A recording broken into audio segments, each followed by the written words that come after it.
ಆತ್ಮೀಯ ವಿದ್ಯಾರ್ಥಿಗಳೇ, ಇಂದು ನಾವು 10ನೇ ತರಗತಿಯ ಜೀವಕ್ರಿಯೆಗಳು ಎಂಬ ಘಟಕವನ್ನು ಅಭ್ಯಾಸಿಸೋಣ. ಮಕ್ಕಳೇ, ನಿಮಗೆ ನಿಮ್ಮ ಸುತ್ತಮುತ್ತ ಬಹಳಷ್ಟು ವಸ್ತುಗಳು ಕಾಣ್ತಿರಲ್ವಾ? ಅದರಲ್ಲಿ ಯಾವುದನ್ನು ಜೀವ ಇರುವಂಥವು ಮತ್ತು ಯಾವುದು ಜೀವ ಇಲ್ಲದೆ ಇರುವಂಥವು ಅಂತ ವಿಂಗಡಣೆ ಮಾಡ್ತೀರಲ್ವಾ? ಹೇಳ್ತೀರಾ ಯಾವ್ಯಾವುದು ಅಂತ ಪಟ್ಟಿ ಮಾಡ್ತೀರಾ? ಜೀವಂತ ಪ್ರಾಣಿಗಳು ಅಥವಾ ಜೀವಂತ ವಸ್ತುಗಳು ಯಾವುದು ಮತ್ತು ನಿರ್ಜೀವ ವಸ್ತುಗಳು ಯಾವ್ಯಾವುದಂತ ಬೇಗ ಬೇಗ ಮಾಡಿ, ಪಟ್ಟಿ ಮಾಡಿ. ಹಾಂ ಮಕ್ಕಳೇ, ಸರಿ, ಬೇಗ ಬೇಗ ಮಾಡಿದ್ರಿ ನೀವು. ಎಲ್ಲರಿಗೂ ಗೊತ್ತಿದೆ ನಿಮಗೆ ಜೀವಂತ ವಸ್ತುಗಳು ಮತ್ತು ನಿರ್ಜೀವ ವಸ್ತುಗಳಿಗೆ ಉದಾಹರಣೆಗಳು ಸಾಕಷ್ಟು ಪಟ್ಟಿ ಮಾಡಿದ್ದೀರಿ. ಹೌದು, ನಿಮ್ಮ ಸುತ್ತಮುತ್ತ ಇರುವಂಥ ಎಲ್ಲ ಪ್ರಾಣಿಗಳು, ಎಲ್ಲ ಪಕ್ಷಿಗಳು, ಎಲ್ಲ ಸಸ್ಯಗಳು. ಹೌದು ಹೌದು, ಹಿಂಗೆ ಹೇಳಿದ್ರಲ್ಲ, ಆಯಿತು. ಮನುಷ್ಯರು, ಹೌದು, ಎಲ್ಲ ಹೌದು. ಸೂಕ್ಷ್ಮಾಣು ಜೀವಿಗಳು, ಬ್ಯಾಕ್ಟೀರಿಯಾ, ವೆರಿ ಗುಡ್. ಇವಿಷ್ಟು ಸಹ ಏನಂತ ಹೇಳ್ತಿದ್ದೀವಿ? ಜೀವಂತ ಇರುವಂಥವು. ಅದೇ ರೀತಿ ನಿರ್ಜೀವಕ್ಕೆ ಏನೇನು ಪಟ್ಟಿ ಮಾಡಿದ್ರಿ? Table, chair, car, bus, doll, mountain, ಪರ್ವತ, ಬ್ರಷ್ ಮತ್ತು ನೀರು, ಗಾಳಿ. ಹೌದು, ಇವೆಲ್ಲ ಒಟ್ಟಾರೆಯಾಗಿ ಇವೆಲ್ಲವನ್ನು ಸಹ ನಿರ್ಜೀವಿಗಳು ಅಂತ ಹೇಳ್ತೀರಿ. ಆಯಿತು, ನಿರ್ಜೀವ ವಸ್ತುಗಳು ಮತ್ತು ಜೀವಂತ ವಸ್ತುಗಳು ಗೊತ್ತಿದೆ ನಿಮಗೆ. ಆದರೆ ನಿರ್ದಿಷ್ಟವಾಗಿ ಹೇಳಬೇಕು ನಮಗೆ, ಜೀವಂತವಾಗಿ ಇರುವುದರ ಅರ್ಥ ಅಥವಾ ಅದು ಆಧಾರ, ಯಾವ ಆಧಾರದ ಮೇಲೆ ನೀವು ಅದು ಜೀವಂತವಾಗಿದ್ದಾವೆ ಅಂತ ಹೇಳ್ಬೋದು. ಈಗ ಪ್ರಾಣಿಗಳು, ಪಕ್ಷಿಗಳು, ಮನುಷ್ಯರು ಅವೆಲ್ಲ ನೋಡ್ತಾ ಇದ್ದೀವಿ. ಅದನ್ನು ಜೀವಂತವಾಗಿದ್ದಾವೆ ಅಂತ ಹೇಳ್ತಿದ್ದೀರಾ? ಯಾವ ಆಧಾರದ ಮೇಲೆ ಹೇಳ್ತೀರಿ? ಹಾಂ ಹೌದು, ಬೆಳವಣಿಗೆ ಕಾಣ್ತಾ ಇದೆ. ಬೆಳವಣಿಗೆ ಇದೆ.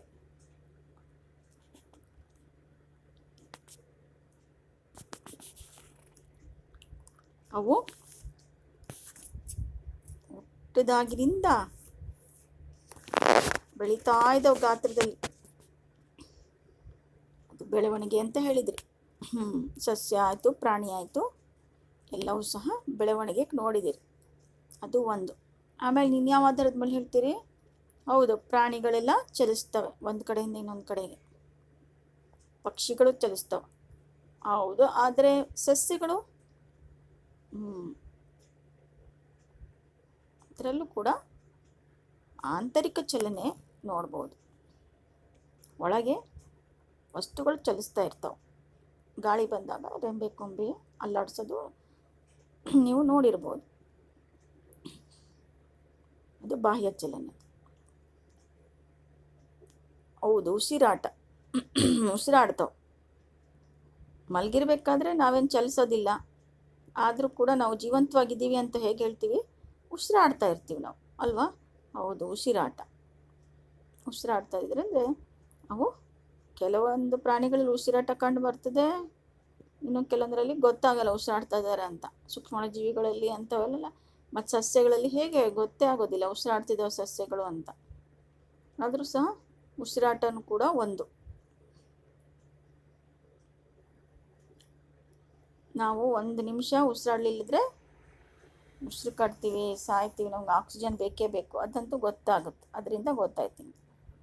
ಆಮೇಲೆ ವಿಸರ್ಜನೆ. ಹೌದು, ನಾವು ತಿಂದಂತಹ ಎಲ್ಲ ವಸ್ತುಗಳು ಅದರಲ್ಲಿರುವಂಥ ಪೌಷ್ಟಿಕಾಂಶ ಹೀರಿಕೆ ಆದ ನಂತರ ಬೇಡವಾದಂಥ ತ್ಯಾಜ್ಯ ಏನಾಗ್ತದೆ? ಹೊರ ಹಾಕಲ್ಪಡ್ತದೆ. ಇದನ್ನೇ ವಿಸರ್ಜನೆ ಅಂತಲೂ ಹೇಳಿದ್ರಿ. ವಿಸರ್ಜನೆ, ಹೌದು. ಆಮೇಲೆ ರಕ್ತ ಪರಿಚಲನೆ, ಅಂದರೆ ದೇಹದಲ್ಲಿ ಸಂಚಾರ ಆಗ್ತಾ ಇರ್ತದೆ ಎಲ್ಲ ಪೋಷಕಾಂಶಗಳು. ಇವೆಲ್ಲವೂ ಸಹ ಏನಂತ ಹೇಳ್ಬೋದು? ಆಧಾರಗಳು. ಜೀವ ಇದೆ, ಯಾರಿಗೆ? ಜೀವಿಗಳಿಗೆ ಜೀವ ಇದೆ ಅನ್ನಲಿಕ್ಕೆ ಇವು ಆಧಾರ. ಅದೇ ರೀತಿ ಸಂತಾನೋತ್ಪತ್ತಿನೂ ಹೌದು. ಒಂದರಿಂದ ಅಂದರೆ ತನ್ನಂಥದ್ದೇ ಇನ್ನೊಂದು ಜೀವಿಯನ್ನು ಹುಟ್ಟಾಕ್ತವೆ, ಅದು ಕೂಡ ಒಂದು ಸಂತಾನ ಮಾಡೋದು. ಹೀಗೆ ಬೆಳವಣಿಗೆ, ಪೋಷಣೆ, ಚಲನೆ, ಉಸಿರಾಟ, ವಿಸರ್ಜನೆ ಇವೆಲ್ಲವೂ ಸಹ ನಾವೇನಂತ ಕರಿತಿದ್ದೀವಿ? ಆಧಾರಗಳು. ಜೀವಂತವಾಗಿರಲಿಕ್ಕೆ ಹೇಳ್ಬೋದಾದಂಥ ಆಧಾರಗಳು. ಇದರ ಜೊತೆಗೆ ನಿರ್ವಹಣಾ ಕಾರ್ಯವನ್ನು ನಾವು ಜೊತೆಯಾಗಿ ನಿರ್ವಹಿಸುವ ಪ್ರಕ್ರಿಯೆಗಳಿಗೆ ಏನಂತ ಹೇಳ್ತೀವಿ? ಜೀವಕ್ರಿಯೆಗಳು ಅಂತ ಕರಿತೀವಿ. ಇವೆಲ್ಲ ಆಗಲಿಕ್ಕೋಸ್ಕರ ಉಸಿರಾಟ ಯಾವಾಗೋ ಒಂದು ಸರಿಯಾಗಿ ಸುಮ್ಮನೆ ಆಗಿಬಿಡಲ್ಲ. ಉಸಿರಾಟನೂ ಆಗ್ತಿದೆ, ಜೀರ್ಣಕ್ರಿಯೆ ಆಗ್ತಿರ್ತದೆ, ಪೋಷಣೆ ನಡೆಸ್ತೀವಿ ನಾವು. ಎಲ್ಲವೂ ಸಹ ಏನಾಗ್ತಾ ಇರ್ತವೆ? ಈ ಎಲ್ಲ ನಿರ್ವಹಣಾ ಕಾರ್ಯಗಳು ಜೊತೆಯಾಗಿ ನಿರ್ವಹಿಸ್ತಾ ಇದ್ದಾವೆ. ಇಂಥ ಒಂದು ಪ್ರಕ್ರಿಯೆಗಳಿಗೆ ನಾವೇನಂತ ಕರಿತೀವಿ? ಜೀವಕ್ರಿಯೆಗಳು ಅಂತ ಕರಿತೀವಿ. ಈ ಜೀವಿಗಳ ನಿರ್ವಹಣಾ ಪ್ರಕ್ರಿಯೆಗಳು ಅವು ಯಾವ ನಿರ್ದಿಷ್ಟ ಕಾರ್ಯಗಳನ್ನು ಮಾಡದಿದ್ದ ಸಮಯದಲ್ಲೂ ನಡೆಯುತ್ತಲೇ ಇರಬೇಕು ಅಲ್ವಾ? ಹಾಗಾದರೆ ಈ ಜೀವಕ್ರಿಯೆಗೆ ಏನು ಬೇಕು? ನಮಗೆ ಒಂದು ಕ್ರಿಯೆ ನಡಿಬೇಕಂದ್ರೆ ನಮ್ಮ ದೇಹದಲ್ಲಿ ಏನು ಬೇಕು? ನಾವು ನಡಬೇಕು, ಕೂತ್ಕೋಬೇಕು, ಮಾತಾಡಬೇಕು ಅಂದರೆ ಏನು ಬೇಕು? ನಮಗೆ ಆಹಾರ ಬೇಕು. ಅಂದರೆ ಆಹಾರ ಏನು ಕೊಡುತ್ತೆ? ನಮಗೆ ಶಕ್ತಿ ಕೊಡುತ್ತೆ. ಅಂದರೆ ಆಹಾರದಿಂದ ನಾವು ಅದರಿಂದ ಬರುವಂಥ ಶಕ್ತಿಯನ್ನು ಬಳಕೆ ಮಾಡ್ಕೊತೀವಿ. ಅಂದರೆ ಜೀವಕ್ರಿಯೆಗೆ ಶಕ್ತಿ ಅವಶ್ಯಕತೆ ಇದೆ. ಇದು ದೇಹದ ಹೊರಗಿನಿಂದ ಆಹಾರದ ರೂಪದಲ್ಲಿ ನಾವು ಪೂರೈಸ್ಕೊಳ್ತೀವಿ. ಆಮೇಲೆ ಜೀವಕ್ರಿಯೆ ಅಂತ ಹೇಳಿದ್ರೆ ಅಲ್ಲಿ ಉತ್ಕರ್ಷಣೆ ಮತ್ತು ಅಪಕರ್ಷಣೆ ಆಗ್ತಾ ಇರ್ತದೆ. ಈ ಕ್ರಿಯೆಯಲ್ಲಿ ಏನಾಗುತ್ತೆ? ಅಣುಗಳ ವಿಭಜನೆ ಒಳಪಟ್ಟು ಆಕ್ಸಿಜನ್ ಆಕಾರಗಳನ್ನು ಬಳಸ್ಕೊತಾವೆ. ವಿಭಜನೆ ಆಗಲಿಕ್ಕೆ ಏನು ಬಳಸ್ಕೊತಾವು? ಆಮ್ಲಜನಕದ ಆಕಾರಗಳನ್ನು ಬಳಸ್ಕೊಳ್ತವೆ. ಆಮೇಲೆ ದೇಹದಲ್ಲಿ ಉತ್ಪತ್ತಿಯಾದ ತ್ಯಾಜ್ಯ ಉಪ ಉತ್ಪನ್ನಗಳನ್ನು ಅಂತ ಹೇಳ್ತೀವಿ. ಉಪ ಉತ್ಪನ್ನಗಳನ್ನು ದೇಹದಿಂದ ಹೊರ ಹಾಕಬೇಕಾದಾಗ ಆ ಒಂದು ಪ್ರಕ್ರಿಯೆಗೆ ವಿಸರ್ಜನೆ ಅಂತ ಕರಿತೀವಿ. ಅದು ಹಾಗೆ ಉಳ್ಕೊಂಡ್ಬಿಟ್ರೆ ವಿಷ ಆಗಿಬಿಡ್ತದೆ ದೇಹದಲ್ಲಿ. ಅದಕ್ಕೋಸ್ಕರ ವಿಸರ್ಜನೆಯೂ ಕೂಡ ಬಹಳ ಮುಖ್ಯ. ಈ ಕ್ರಿಯೆನೂ ನಡೀತದೆ, ವಿಸರ್ಜನೆ. ಆಮೇಲೆ ಜೀವಿಗಳು ಜೈವಿಕ ಪ್ರಕ್ರಿಯೆ ನಿರಂತರವಾಗಿಡಬೇಕು. ಅದಕ್ಕೆ ಏನು ಬೇಕು? ಅವಕ್ಕೆ ದಿನಕ್ಕೆ 3 ಸಲ ಆಹಾರ ಸೇವಿಸ್ತೀರಿ ನೀವು. ಅದು ಮಧ್ಯ ಟೀ, ಕಾಫಿ, ಜ್ಯೂಸ್ ಎಲ್ಲನೂ ತೊಗೊಳ್ತಿರ್ತೀರಿ. ಅದಕ್ಕೆ ಏನಂತ ಕರಿತೀವಿ? ಆ ಒಂದು ನಮ್ಮ ಜೈವಿಕ ಪ್ರಕ್ರಿಯೆ ನಿರಂತರವಾಗಿ ಇಡಲಿಕ್ಕೋಸ್ಕರ ಅಗತ್ಯವಾದ ಆಹಾರ ಪಡೆಯುವುದೇ ಪೋಷಣೆ ಅಂತ ಕರಿತೀವಿ. ಈ ಪೋಷಣೆ ಸಸ್ಯ ಅಂದರೆ ನಾವು ಸಸ್ಯವನ್ನು ಅಥವಾ ಪ್ರಾಣಿಗಳನ್ನು ಅದರಿಂದ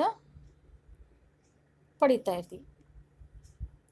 ಕೆಲವು ಜೀವಿಗಳೇನಾಗ್ತವೆ? ನೀರಾವ ಮೂಲಗಳಿಂದ ಸರಳವಾದ ಆಹಾರ ವಸ್ತುಗಳನ್ನು ಕಾರ್ಬನ್ ಡೈಆಕ್ಸೈಡ್ ಮತ್ತು ನೀರಿನ ರೂಪದಲ್ಲಿ ಬಳಸ್ಕೊಳ್ತಾ ಇದ್ದಾವೆ.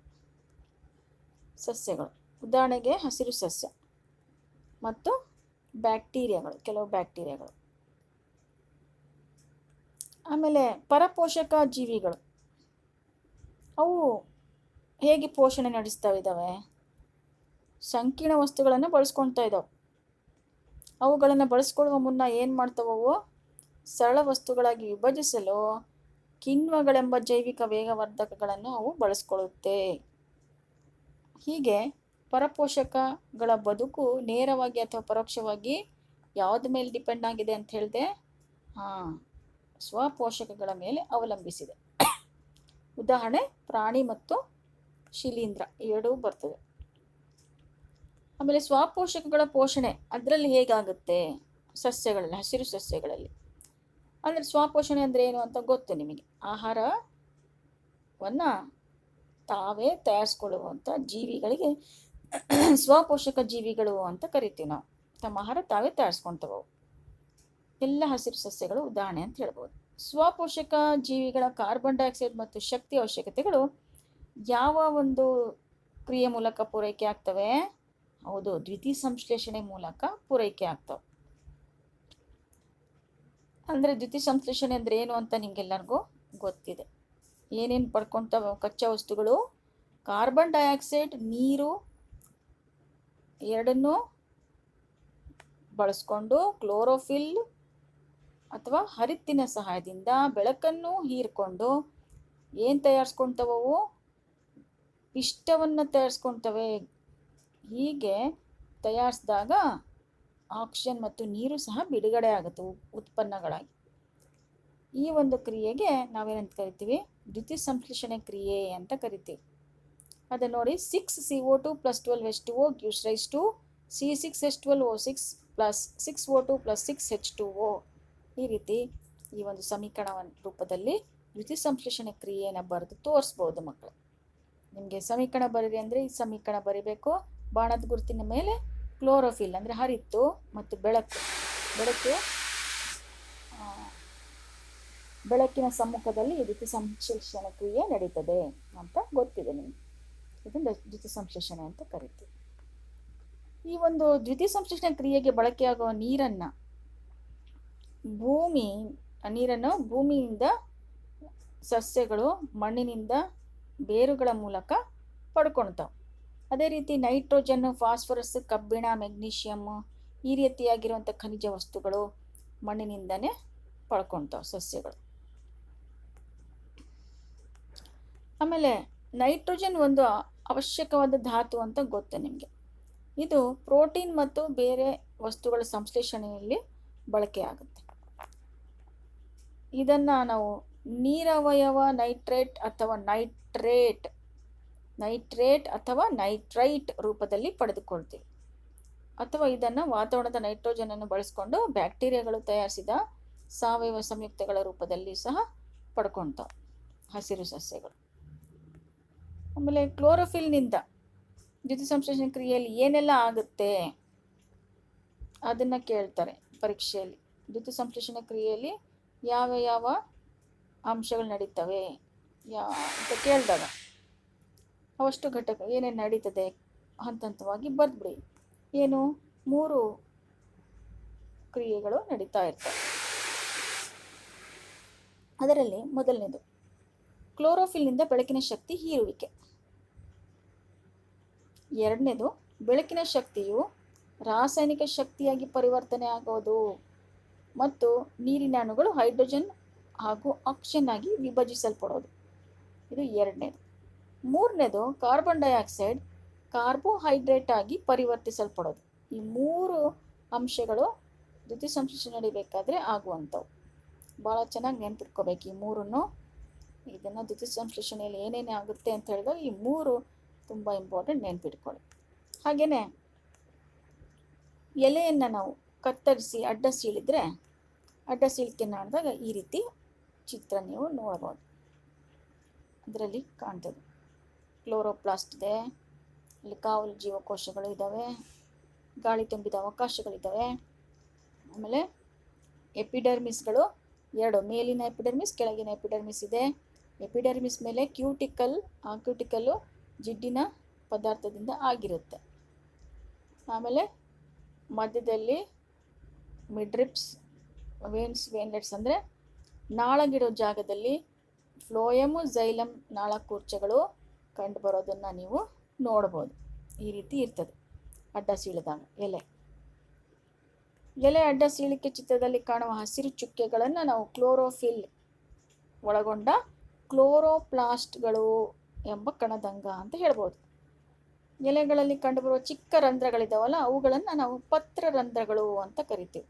ಸಾಮಾನ್ಯವಾಗಿ ಪತ್ರರಂಧ್ರಗಳು ಕೆಳ ಎಪಿಡರ್ಮಿಸ್ನಲ್ಲಿ ಕಂಡುಬರ್ತಾವೆ. ಎಲೆಗಳಲ್ಲಿ ಅನಿಲಗಳ ವಿನಿಮಯ ಈ ರಂಧ್ರಗಳ ಮೂಲಕ, ಕಾವಲು ಜೀವಕೋಶಗಳ ಮೂಲಕ ನಡೆಯುತ್ತೆ. ಅದನ್ನು ನೆನಪಿಟ್ಕೊಳ್ಳಿ. ತಮ್ಮ ಆಹಾರ ಇತರೆ ಸಸ್ಯ ಮತ್ತು ಪ್ರಾಣಿಗಳನ್ನು ಅವಲಂಬಿಸಿರುವಂಥ ಜೀವಿಗಳಿಗೆ ಪರಪೋಷಕಗಳು ಅಥವಾ ಪರಪೋಷಕ ಜೀವಿಗಳು ಅಂತ ಕರಿತೀವಿ ನಾವು. ಅಂದರೆ ತಮ್ಮ ಆಹಾರಕ್ಕೋಸ್ಕರ ಬೇರೊಂದು ಸಸ್ಯ ಅಥವಾ ಪ್ರಾಣಿಗಳನ್ನ ಅವಲಂಬಿಸಿರ್ತಾವೆ. ಅಂಥ ಜೀವಿಗಳಿಗೆ ಪರಪೋಷಕ ಜೀವಿಗಳು ಅಥವಾ ಪರಪೋಷಕಗಳು ಅಂತ ಕರಿತೀವಿ. ಅಂದರೆ ಒಂದು ಜೀವಿ ಇನ್ನೊಂದು ಜೀವಿಯಿಂದ ತಿನ್ನಲ್ಪಡ್ತಿದೆ ಅಲ್ವಾ ಇದು.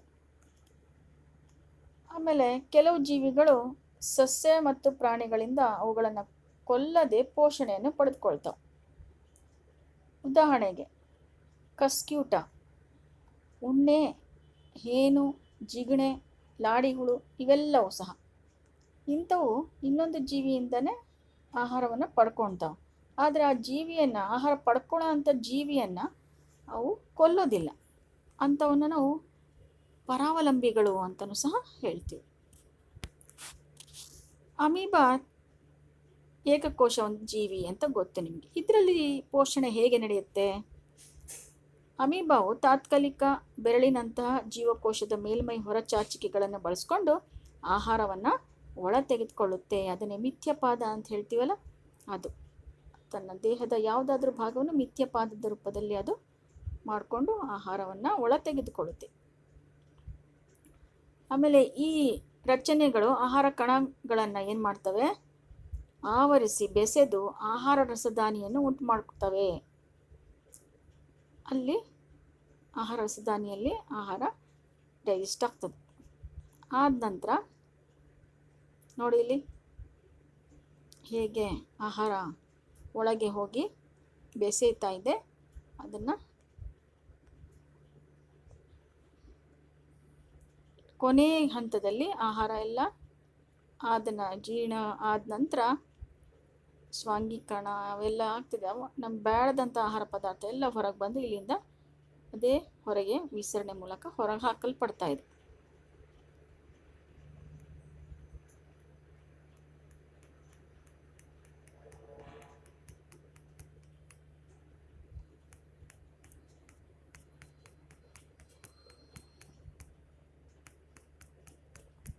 ಆಮೇಲೆ ಮಕ್ಕಳು ಈ ಅಮೀಬಾದಲ್ಲಿ ಹೇಗೆ ಪೋಷಣೆ ನಡೀತದೆ ಅಂತ ಚಿತ್ರದ ಮೂಲಕ ನೋಡಿದ್ರಿ. ಈಗ ಏಕಕೋಶಿಕ ಜೀವಿಗಳಲ್ಲಿ ಪೋಷಣೆ ನೋಡಿದ ನಂತರ ಅಲ್ಲಿ ಒಂದು ಕೇಳಿದಾಗ ಹೇಗೆ ನಡೆಯುತ್ತೆ ಅಂದರೆ ಕ್ರಿಯೆ ವಿಸರಣೆ ಅಂತ ನೆನ್ಪಿಟ್ಕೊಳ್ಳಿ. ಆಹಾರ ರಸದಾನಿಯೊಳಗೆ ಸಂಕೀರ್ಣ ಆಹಾರ ಪದಾರ್ಥಗಳು ವಿಭಜನೆ ಆಗ್ತವೆ.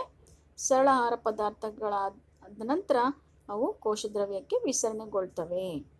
ಅಮೀಬದಲ್ಲಿ ಜೀರ್ಣಕ್ರಿಯೆ ಕೇಳಿದರೆ ಅದು ಜೀರ್ಣವಾಗದೆ ಹಾಗೆ ಉಳಿದಂಥ ಪದಾರ್ಥಗಳು ಜೀವಕೋಶದ ಮೇಲ್ಮೈಗೆ ಚಲಿಸಿ ಹೊರ ಹಾಕಲ್ಪಡ್ತವೆ. ಅದು ಕೂಡ ವಿಸರಣೆಯಿಂದನೇ ನಡೆಯುವಂಥ ಒಂದು ಕ್ರಿಯೆ. ಆದರೆ ಇನ್ನೊಂದು ಏಕಕೋಶ ಜೀವಿಯಾಗಿರುವಂತಹ ಪ್ಯಾರಮೀಷಿಯಂ, ಇದು ಪ್ಯಾರಮೀಷಿಯಂ ಚಿತ್ರ. ಈ ಪ್ಯಾರಮೀಷಿಯಂನಲ್ಲಿ ಜೀವಕೋಶವು ಒಂದು ನಿರ್ದಿಷ್ಟ ಆಕಾರ ಹೊಂದಿದೆ ಮತ್ತು ಆಹಾರವನ್ನು ಮೇಲ್ಮೈ ಆವರಿಸಿರುವ ಕಷಾಂಗ ಅಥವಾ ಸೀಲಿಯಾ ಅಂತೇಳಿ ಲೋಮಾಂಗ ಅಂತಲೂ ಹೇಳ್ತಾರೆ. ಲೋಮಾಂಗಗಳ ಚಲನೆ ಮೂಲಕ ಆಹಾರ ಆ ಸ್ಥಳಕ್ಕೆ ಚಲಿಸುತ್ತೆ. ಆಮೇಲೆ ಅದು ಕೂಡ ವಿಸರಣೆ ಮೂಲಕ ಹೊರಹಾಕ್ತದೆ.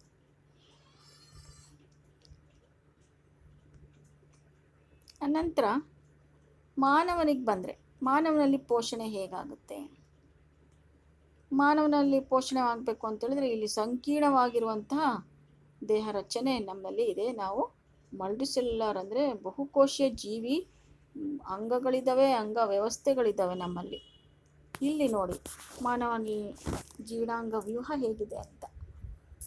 ಜೀರ್ಣಾಂಗ ವ್ಯೂಹ ಎಲ್ಲಿಂದ ಶುರುವಾಗ್ತದೆ?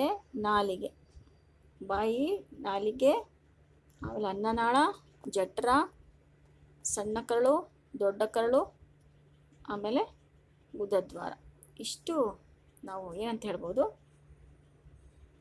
ಇದರಲ್ಲಿ ಪಿತ್ತಕೋಶ, ಪಿತ್ತ, ಮೇದೋಜೀರಕಾಂಗ ಇವೆಲ್ಲವೂ ಸಹ ಜೀರ್ಣಕ್ರಿಯೆಗೆ ಸಹಾಯ ಮಾಡುವಂತಹ ಅಂಗಗಳು. ಇಷ್ಟೆಲ್ಲ ಇದೆ ಅಂಗಗಳು. ಚಿತ್ರ ಬಿಡಿಸ್ಲಿಕ್ಕೆ ಕೇಳ್ತಾರೆ ಮಕ್ಕಳೇ, ಚಿತ್ರ ಬಿಡ್ಸಕ್ಕೆ ಬರಬೇಕು ನಿಮಗೆ. ಇದು ಮಾನವನ ಜೀರ್ಣಾಂಗ ವ್ಯೂಹದ ಚಿತ್ರ ಬರಿಬೇಕು. ತುಂಬ ಸುಲಭವಾಗಿದೆ, ಕಲಿಬೋದು. ಇಲ್ಲಿಂದ ಬರೆದ್ರೆ ಸಾಕು. ಅನ್ನನಾಳದಿಂದ ಜಠರ, ಸಣ್ಣ ಕರಳು, ದೊಡ್ಡ ಕರಳು, ಪಕ್ಕದಲ್ಲಿ ಪಿತ್ತ ಯಕೃತ್ತು ಬರೆದ್ರೆ ಮುಗೀತು. ಮಾನವನ ಜೀರ್ಣಾಂಗ ವ್ಯೂಹ ಬಾಯಿಯಿಂದ ಗುದದ್ವಾರವಾಗಿ ವ್ಯಾಪಿಸಿರುವ ಉದ್ದವಾದ ಕೊಳವೆಯಾಗೆ ಇದೆ. ಅಂದರೆ ಕೊಳವೆ ಅಂತಿದೆ ಅಂತ ಹೇಳ್ತೀವಿ. ಅಂದರೆ ಬಾಯಿಯಿಂದ ಸೇವಿಸಿದ ಆಹಾರ ಏನಾಗುತ್ತೆ, ಜೀರ್ಣಕ್ರಿಯೆ ಎಲ್ಲಿ ಶುರುವಾಗುತ್ತೆ? ಬಾಯಿಯಲ್ಲೇ ಶುರು ಆಗ್ತದೆ. ಹಲ್ಲುಗಳ ಸಹಾಯದಿಂದ ದೊಡ್ಡ ದೊಡ್ಡ ಆಹಾರದ ಕಣ ಏನಾಗ್ತವೆ? ಚಿಕ್ಕ ಚಿಕ್ಕ ತುಂಡುಗಳಾಗಿ ಕತ್ತರಿಸಲ್ಪಟ್ಟು ಲಾಲರಸದೊಂದಿಗೆ ಏನಾಗ್ತವೆ? ಬೆರೀತಾ ಹೋಗ್ತವೆ.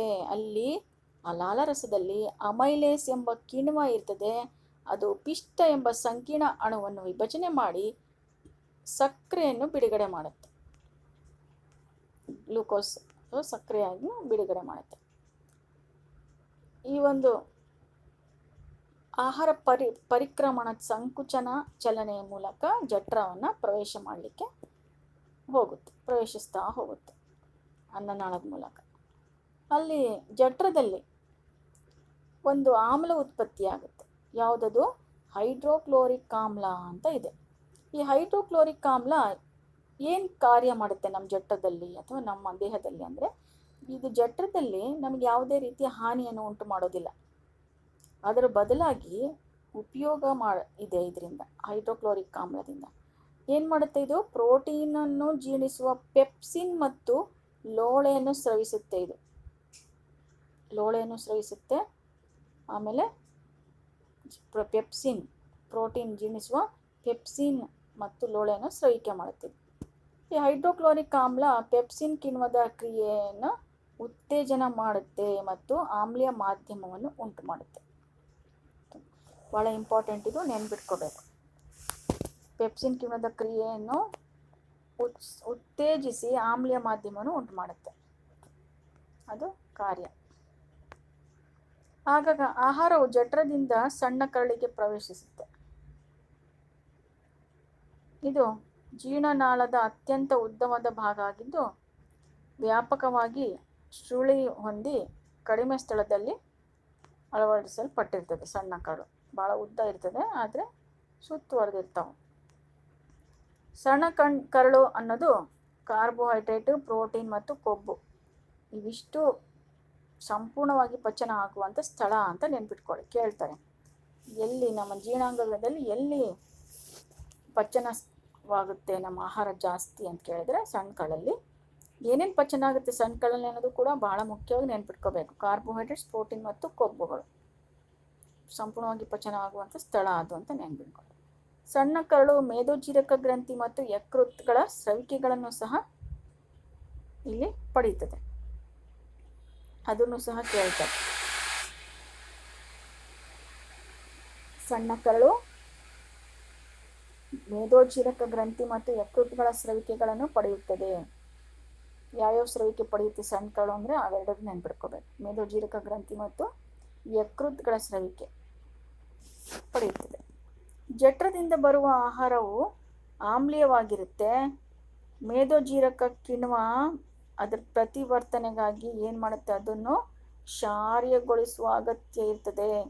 ಹಾಗಾಗಿ ಯಕೃತ್ನಿಂದ ಸ್ರವಿಕೆಯಾಗುವ ಪಿತ್ತರಸವು ಕೊಬ್ಬಿನ ವಿಭಜಿಸಲು ಸಹಾಯಕ ಮಾಡುತ್ತೆ, ಕೊಬ್ಬನ್ನು ವಿಭಜನೆ ಮಾಡುತ್ತದೆ. ಆಮೇಲೆ ಮೇದೋಜೀರಕ ರಸವನ್ನು ಸ್ರವಿಕೆ ಮಾಡುತ್ತೆ. ಅದು ಪ್ರೋಟೀನನ್ನು ಜೀರ್ಣಿಸಲು ಸಹಾಯಕವಾಗುವ ಕಿಣ್ವಗಳನ್ನು ಉತ್ಪತ್ತಿ ಮಾಡುತ್ತೆ. ಅದು ಯಾವುದಂದರೆ ಟ್ರಿಪ್ಸಿನ್ ಮತ್ತು ಲೈಪೇಸ್. ಮೇದೋಜೀರಕ ರಸವನ್ನು ಸ್ರವಿಸುತ್ತೆ ಮತ್ತು ಪ್ರೋಟೀನನ್ನು ಜೀರ್ಣಿಸಲಿಕ್ಕೋಸ್ಕರ ಭಾಳ ಇಂಪಾರ್ಟೆಂಟು. ಏನು ಜೀರ್ಣಿಸೋಕ್ಕೆ? ಪ್ರೋಟೀನ್ ಜೀರ್ಣಿಸಲು ಸಹಾಯಕವಾಗುವ ಯಾವ ಕಿಣ್ವ ಉತ್ಪತ್ತಿ ಮಾಡ್ತಬೋದು? ಟ್ರಿಪ್ಸಿನ್ ಮತ್ತು ಲೈಪೇಸ್. ಹೌದು, ಟ್ರಿಪ್ಸಿನ್ ಮತ್ತು ಲೈಪೇಸ್ ಎಂಬ ಕಿಣ್ವಗಳನ್ನು ಹೊಂದಿರುತ್ತೆ ಅಂತ ನೆನ್ಪಿಟ್ಕೋಬೇಕು. ಆಮೇಲೆ ಈಗ ಮಾನವರಲ್ಲಿ ಪೋಷಣೆ ಹೇಳಬೇಕಾದ್ರೆ ಈ ಕಿಣ್ವಗಳಿದಾವಲ್ಲ, ಅಂತಿಮವಾಗಿ ಪ್ರೋಟೀನನ್ನು ಏನು ಮಾಡ್ತವೆ? ನಾವು ತಿನ್ನುವಂಥ ಎಲ್ಲ ಪ್ರೋಟೀನ್ ಅಮೈನೋ ಆಮ್ಲಗಳಾಗಿ, ಅಂದರೆ ಸಂಕೀರ್ಣ ಕಾರ್ಬೋಹೈಡ್ರೇಟ್ಗಳನ್ನು ಅವು ಗ್ಲೂಕೋಸ್ ಆಗಿ ಮತ್ತು ಕೊಬ್ಬುಗಳನ್ನು ಕೊಬ್ಬಿನ ಆಮ್ಲ ಮತ್ತು ಗ್ಲಿಸರಲ್ ಆಗಿ ಪರಿವರ್ತಿಸ್ತವೆ. ಇದು ಭಾಳ ಇಂಪಾರ್ಟೆಂಟ್. ನಾವು ತಿನ್ನುವಂಥ ಪ್ರೋಟೀನ್ಗಳು ಅಂತಿಮವಾಗಿ ಏನಾಗಿ ಪರಿವರ್ತನೆ ಆಗ್ತವೆ? ಅಮೈನೋ ಆಮ್ಲಗಳಾಗಿ ಸಂಕೀರ್ಣ ಕಾರ್ಬೋಹೈಡ್ರೇಟ್ಗಳನ್ನು ಗ್ಲೂಕೋಸ್ ಆಗಿ ಪರಿವರ್ತಿಸ್ತವೆ ಮತ್ತು ಕೊಬ್ಬುಗಳನ್ನು ಕೊಬ್ಬಿನ ಆಮ್ಲ ಮತ್ತು ಗ್ಲಿಸರಲ್ ಆಗಿ ಪರಿವರ್ತಿಸ್ತವೆ. ಆಮೇಲೆ ಜೀರ್ಣವಾದ ಆಹಾರ ಸಣ್ಣ ಕರಳಿನಿಂದ ಗೋಡೆ ಮೇಲೆ ಕೆಲವು ಬೆಳ್ಳಿನಂಥ ರಚನೆಗಳನ್ನು ನೋಡ್ತೀವಿ. ಆ ಬೆಳ್ಳಿನಂಥ ರಚನೆಗಳಿಗೆ ವಿಲ್ಲೈಗಳು ಅಂತ ಕರಿತೀವಿ. ಇದು ಬಹಳ ಸಂಖ್ಯೆಯಲ್ಲಿ ಹೆಚ್ಚಾಗಿರ್ತವೆ, ಸಂಖ್ಯಾತ ಇರ್ತವೆ. ಇದರಿಂದ ಅವೆಲ್ಲ ಪೋಷಕಾಂಶಗಳು ಹೀರಲ್ಪಡ್ತವೆ. ವಿಲ್ಲೈಗಳಿಂದ ಹೀರಿಕೆ ಆಗದೆ ಹಾಗೆ ಉಳಿದಿರುವಂಥ ಆಹಾರವು ಎಲ್ಲಿಗೆ ಹೋಗುತ್ತೆ? ದೊಡ್ಡ ಕರಳಿಗೆ ತಳ್ಳಲ್ಪಡ್ತದೆ. ಅಲ್ಲಿ ವಿಲ್ಲೈಗಳು ಈ ವಿಲ್ಲೈಗಳಿಂದ ಮತ್ತೆ ಏನು ಸ್ರವಿಕೆ ಆಗುತ್ತೆ? ನೀರು ಹೆಚ್ಚಿಗೆ ನೀರನ್ನು ಹೀರ್ಕೊಳ್ತಾವೆ.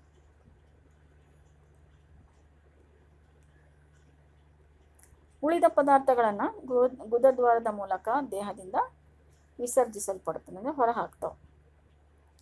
ಈ ತ್ಯಾಜ್ಯ ಪದಾರ್ಥಗಳ ಹೊರಹಾಕುವಿಕೆಯು ಗುದ ಸಂಕುಚನ ಸ್ನಾಯುಗಳಿಂದ ನಿಯಂತ್ರಣ ಆಗುತ್ತೆ.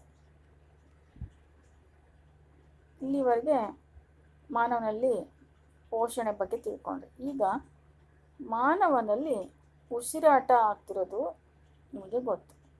ಆ ಉಸಿರಾಟಕ್ಕೆ ಏನೇನು ಬೇಕು, ಹೇಗಾಗುತ್ತೆ ಅನ್ನೋದನ್ನು ತಿಳ್ಕೊಳ್ಳೋಣ. ಉಸಿರಾಟ ಅಂದರೆ ಏನು? ಗಾಳಿಯನ್ನು ಒಳಗೆ ತಗೊಳೋದು ಮತ್ತು ಹೊರಗೆ ಬಿಡೋದು ಅಂತ ಹೇಳ್ತಾರೆ. ಆದರೆ ಗಾಳಿಯಲ್ಲಿ ಏನನ್ನು ಒಳಗೆ ತಗೊಳ್ತೀವಿ ನಾವು? ಆಕ್ಸಿಜನ್ ಉಪಸ್ಥಿತಿಯಲ್ಲಿ ನಡೀತದೆ ಉಸಿರಾಟ. ಎಲ್ಲ ಜೀವಿಗಳಲ್ಲೂ ಒಂದೇ ರೀತಿಯಾಗಿರಲ್ಲ. ಕೆಲವು ಜೀವಿಗಳಿಗೆ ಆಕ್ಸಿಜನ್ ಬೇಕು, ಕೆಲವು ಜೀವಿಗಳಿಗೆ ಆಕ್ಸಿಜನ್ ಬೇಡ ಅಂಥ ಉಸಿರಾಟನೂ ಇದೆ. ಹಾಗಾದರೆ ಆ ಉಸಿರಾಟಕ್ಕೆ ಏನಂತ ಕರಿಬೇಕು ನೋಡಿ? ಉಸಿರಾಟ ಕ್ರಿಯೆ ಗಾಳಿಯ ಉಪಸ್ಥಿತಿಯಲ್ಲಿ ನಡೆದರೆ ಅಂಥದನ್ನು ವಾಯುವಿಕ ಉಸಿರಾಟ ಕ್ರಿಯೆ ಅಂತ ಕರಿತೀವಿ. ಉಸಿರಾಟ ಕ್ರಿಯೆ ಗಾಳಿ ಅನುಪಸ್ಥಿತಿಯಲ್ಲಿ ನಡೆದರೆ ಅದನ್ನು ಅವಾಯುವಿಕ ಉಸಿರಾಟ ಅಂತ ಕರಿತೀವಿ. ಇಲ್ಲಿ ನೋಡಿ, ಕೋಶೀಯ ಉಸಿರಾಟದ ಸಮಯದಲ್ಲಿ ಬಿಡುಗಡೆಯಾಗುವಂಥ ಶಕ್ತಿಯು ಜೀವಕೋಶದ ಎಲ್ಲ ಚಟುವಟಿಕೆಗಳಿಗೆ ಏನಾಗಿ ಬಳಕೆಯಾಗುತ್ತೆ? ಇಂಧನವಾಗಿ ಬಳಸುವ ATP, ಅಡಿನೋಸಿನ್ ಟ್ರೈಫಾಸ್ಫೇಟ್ ಅಂತ ಅಣುಗಳನ್ನು ಸಂಶ್ಲೇಷಣೆ ಮಾಡಲಿಕ್ಕೆ ಅದು ಬಳಸ್ಕೊಳ್ಳುತ್ತೆ. ಅರ್ಥ ಆಯ್ತಲ್ಲ? ATP ಸಂಶ್ಲೇಷಣೆ ಮಾಡಲಿಕ್ಕೋಸ್ಕರ ಅದು ಬಳಕೆ ಮಾಡ್ಕೊಳುತ್ತೆ ಏನನ್ನು? ಶಕ್ತಿಯನ್ನು. ಅದೇ ರೀತಿ ಈ ಶಕ್ತಿ ಜೀವಕೋಶದ ಒಳಗೆ ಅಂತರುಷ್ಣ ಕ್ರಿಯೆಗಳನ್ನು ನಡೆಸಲಿಕ್ಕೂ ಸಹ ಬೇಕಾಗುತ್ತೆ. ಇಲ್ಲಿ ನೋಡಿ, ಇಲ್ಲಿ ಉಸಿರಾಟ 3 ರೀತಿಯ ಉಸಿರಾಟ ನಡೆಯೋದನ್ನು ಇಲ್ಲಿ ನೋಡಿ. ಹೇಗೆ ಬೇರೆ ಬೇರೆ ಪ್ರಾಣಿಗಳಲ್ಲಿ ಹೇಗೆ ನಡೀತದೆ ಅಂತೇಳ್ಬಿಟ್ಟು ಈ ರೇಖಾಚಿತ್ರ ಇದೆ. ಇದು ಬಹಳನೇ ಇಂಪಾರ್ಟೆಂಟು. ಪರೀಕ್ಷೆಯಲ್ಲಿ ಕೇಳುವಂಥ ಸಂಭಾವನೆ ಹೆಚ್ಚಿದು. ಕೇಳುವ ಸಂಭಾವನೆ ಹೆಚ್ಚಾಗಿರೋದ್ರಿಂದ ಇದನ್ನು ಕಲೀಲೇಬೇಕು ನೀವು. ನೋಡಿ, ಇಲ್ಲಿ ಗ್ಲೂಕೋಸ್ ಅಂದರೆ 6 ಕಾರ್ಬನ್ ಅಣು ಇರುವಂಥದ್ದು. ಈ ಗ್ಲೂಕೋಸು ಕೋಶದ್ರವ್ಯದಲ್ಲಿ ಏನಾಗಿ ಪರಿವರ್ತನೆ ಆಗುತ್ತೆ? ಪೈರುವೇಟ್ ಆಗಿ ಪರಿವರ್ತನೆ ಆಗುತ್ತೆ. ಕೋಶದ್ರವ್ಯದಲ್ಲಿ ಪೈರುವೇಟ್ ಆಗಿ ಅಂದರೆ 6 ಕಾರ್ಬನ್ ಅಣು ಇದ್ದಿದ್ದು ಇವಾಗ 3 ಕಾರ್ಬನ್ ಅಣು ಆಗಿ ಪರಿವರ್ತನೆ ಆಗುತ್ತೆ, ಪೈರುವೇಟ್ ಆಗಿ. ಮತ್ತು ಸ್ವಲ್ಪ ಪ್ರಮಾಣದ ಶಕ್ತಿನೂ ಸಹ ಅಲ್ಲಿ ಬಿಡುಗಡೆ ಆಗುತ್ತೆ. ಇದಾದ ನಂತರ ಏನಾಗುತ್ತೆ? ಈಗ ಈಸ್ಟಿಗೆ ಬಂದರೆ, ಈಸ್ಟ್ ಅನ್ನೋದು ಅದು ಏನದು? ಒಂದು ಏಕಕೋಶ ಶಿಲೀಂಧ್ರ ಅದು ಈಸ್ಟ್ ಅನ್ನೋದಲ್ವಾ? ಇಲ್ಲಿ ಹೇಗೆ ನಡೆಯುತ್ತೆ ಆಕ್ಸಿಜನ್ ನೋಡಿ, ಇದು ಉಸಿರಾಟ. ಈಸ್ಟ್ನಲ್ಲಿ ಆಕ್ಸಿಜನ್ ಅನುಪಸ್ಥಿತಿಯಲ್ಲಿ ನಡೆಯುತ್ತೆ ಉಸಿರಾಟ ಕ್ರಿಯೆ. ಈಸ್ಟ್ನಲ್ಲಿ ಆಕ್ಸಿಜನ್ ಅನುಪಸ್ಥಿತಿಯಲ್ಲಿ ನಡೀತದೆ. ನಡೆದಾಗ ಯಾವ ಉತ್ಪನ್ನಗಳು ಉಂಟಾಗುತ್ತೆ ಸ್ವಲ್ಪ ಗಮನಿಸ್ರಿ. ಎಥೆನಾಲ್, ಕಾರ್ಬನ್ ಡೈಆಕ್ಸೈಡ್ ಮತ್ತು ಶಕ್ತಿ. ಎಥೆನಾಲ್ ಅನ್ನೋದು 2 ಕಾರ್ಬನ್ ಅಣು, ಅದು ಪೈರುವೇಟ್ ಇದ್ದಿದ್ದು ಇವಾಗ ಏನಾಯಿತು? ಎಥೆನಾಲ್ ಆಗಿ ಪರಿವರ್ತನೆ ಆಯಿತು, 2 ಕಾರ್ಬನ್ ಅಣು ಆಗಿ ಪರಿವರ್ತನೆ ಆಗುತ್ತೆ ಈಸ್ಟ್ನಲ್ಲಿ. ಇದು ನೋಡ್ಕೋಬೇಕು. ಪೈರುವೇಟ್ ಇದ್ದಿದ್ದು ಆಮ್ಲಜನಕ ಅನುಪಸ್ಥಿತಿಯಲ್ಲಿ ಎಥೆನಾಲ್, ಕಾರ್ಬನ್ ಡೈಆಕ್ಸೈಡ್ ಮತ್ತು ಶಕ್ತಿ ಈ ರೀತಿ ಉತ್ಪನ್ನಗಳನ್ನು ನೀಡ್ತದೆ. ಆದರೆ ಆಕ್ಸಿಜನ್ ಇಲ್ಲವೇ ಇಲ್ಲದ ಟೈಮಲ್ಲಿ ಅದಾಗ್ತದೆ ಎಥೆನಾಲ್. ಈಗ ಆಕ್ಸಿಜನ್ ಇದೆ, ಆದರೆ ಸಾಕಷ್ಟಿಲ್ಲ, ಅಂಥದಕ್ಕೆ ಕೊರತೆ ಅಂತ ಹೇಳ್ತೀವಿ. ಆಮ್ಲಜನಕದ ಕೊರತೆ, ಆಕ್ಸಿಜನ್ ಕೊರತೆ ಇದ್ದಾಗ ಎಲ್ಲಿ ನಡೆಯುತ್ತೆ ಈ ಉಸಿರಾಟ ಕ್ರಿಯೆ? ನಮ್ಮ ಸ್ನಾಯು ಜೀವಕೋಶಗಳಲ್ಲಿ ನಡೆಯುತ್ತೆ. ಆವಾಗ ಏನಾಗ್ತದೆ? ಲ್ಯಾಕ್ಟಿಕ್ ಆಮ್ಲ ಮತ್ತು ಶಕ್ತಿ ಬಿಡುಗಡೆ ಆಗುತ್ತೆ. ಲ್ಯಾಕ್ಟಿಕ್ ಆಮ್ಲ ಮತ್ತು ಶಕ್ತಿ. ಲ್ಯಾಕ್ಟಿಕ್ ಆಮ್ಲನೂ ಕೂಡ 3 ಕಾರ್ಬನ್ನಿನ ಅಣು ಆನೆ ಅದು. ಆಮೇಲೆ ಪೈರುವೇಟು ಆಕ್ಸಿಜನ್ ಉಪಸ್ಥಿತಿಯಲ್ಲಿ ಅಂದರೆ ನಮ್ಮ ದೇಹದಲ್ಲಿ ಎಲ್ಲಿ ನಡೀತದೆ? ಮೈಟೋಕಾಂಡ್ರಿಯಾದಲ್ಲಿ ಈ ಒಂದು ಕ್ರಿಯೆ ನಡೀತದೆ, ಉಸಿರಾಟ ಕ್ರಿಯೆ. ಮೈಟೋಕಾಂಡ್ರಿಯಾದಲ್ಲಿ ಏನಾಗುತ್ತೆ? ಅಲ್ಲಿ ಕಾರ್ಬನ್ ಡೈಆಕ್ಸೈಡ್, ನೀರು ಮತ್ತು ಶಕ್ತಿ ಬಿಡುಗಡೆ ಆಗುತ್ತೆ. ಈ 3 ಭಾಳ ಇಂಪಾರ್ಟೆಂಟು. ಎಲ್ಲೆಲ್ಲಿ ನಡೀತದೆ, ಏನೇನು ಉತ್ಪನ್ನಗಳು ಬರ್ತವೆ ಅನ್ನೋದು ತುಂಬಾ ಇಂಪಾರ್ಟೆಂಟ್. ಇಲ್ಲದ್ರೆ ಹೀಗೆ ಕೇಳ್ತಾರೆ, ಆಕ್ಸಿಜನ್ ಅನುಪಸ್ಥಿತಿಯಲ್ಲಿ ಏನಾಗುತ್ತೆ? ಆ ಕ್ರಿಯೆನ ಬರೀರಿ ಅಂತ ಕೇಳ್ಬೋದು. ಇಲ್ಲಾಂದರೆ ಆಕ್ಸಿಜನ್ ಕೊರತೆ ಆದಾಗ ಯಾವ ಉತ್ಪನ್ನ ಬಿಡುಗಡೆ ಆಗ್ತವೆ? ಲ್ಯಾಕ್ಟಿಕ್ ಆಮ್ಲ ಮತ್ತು ಶಕ್ತಿ ಉತ್ಪನ್ನವಾಗಿ ಸಿಗುತ್ತೆ. ಎಲ್ಲಿ ಅಂದರೆ ಸ್ನಾಯುಗಳಲ್ಲಿ. ಹಾಗೆಯೇ ಇದು ಪೈರುವೇಟು ಕಾರ್ಬನ್ ಡೈಆಕ್ಸೈಡ್, ನೀರು ಮತ್ತು ಶಕ್ತಿಯನ್ನು ಬಿಡುಗಡೆ ಮಾಡ್ತದೆ. ಯಾವಾಗ ಅಥವಾ ಯಾವ ಸ್ಥಳದಲ್ಲಿ ಅಂದರೆ ಮೈಟೋಕಾಂಡ್ರಿಯಾದಲ್ಲಿ. ಇದು ಎಂಥ ಕ್ರಿಯೆ? ಆಕ್ಸಿಜನ್ ಉಪಸ್ಥಿತಿಯಲ್ಲಿ ನಡೆಯುವಂಥ ಉಸಿರಾಟ ಕ್ರಿಯೆ. ಹೀಗೆ ಭಾಳಷ್ಟು ಕ್ವಶನ್ಸ್ ಇದ್ರ ಮೇಲೆ ಬರ್ಬೋದು, ಅಥವಾ ಹೆಚ್ಚಿನ ಅಂಕಗಳಿಗೆ ಇಷ್ಟು ಪೂರ್ತಿ ಬರೀಲಿಕ್ಕೂ ಸಹ ಕೇಳ್ಬೋದು.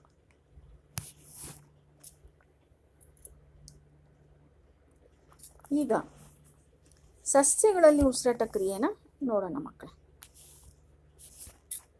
ಸಸ್ಯಗಳಲ್ಲಿ ಉಸಿರಾಟ, ಸಸ್ಯಗಳಲ್ಲಿ ರಾತ್ರಿ ಸಮಯದಲ್ಲಿ ದ್ಯುತಿ ಸಂಶ್ಲೇಷಣೆ ನಡೆಯದ ಕಾರ್ಬನ್ ಡೈಆಕ್ಸೈಡ್ ಬಿಡುಗಡೆ ಆದರೆ ಬೆಳಗಿನ ಸಮಯದಲ್ಲಿ ಅಂದರೆ ಬೆಳಗಿನ ಜಾವ ಉಸಿರಾಟ ಕ್ರಿಯೆ ಏನಾಗ್ತದೆ, ಅಲ್ಲಿ ಉತ್ಪತ್ತಿಯಾದ ಕಾರ್ಬನ್ ಡೈಆಕ್ಸೈಡ್ ದ್ಯುತಿ ಸಂಶ್ಲೇಷಣೆಗೆ ಬಳಕೆಯಾಗಿ ಆಕ್ಸಿಜನನ್ನು ಬಿಡುಗಡೆ ಮಾಡ್ತದೆ. ಇದು ಸಹ ಕೇಳ್ತಾರೆ.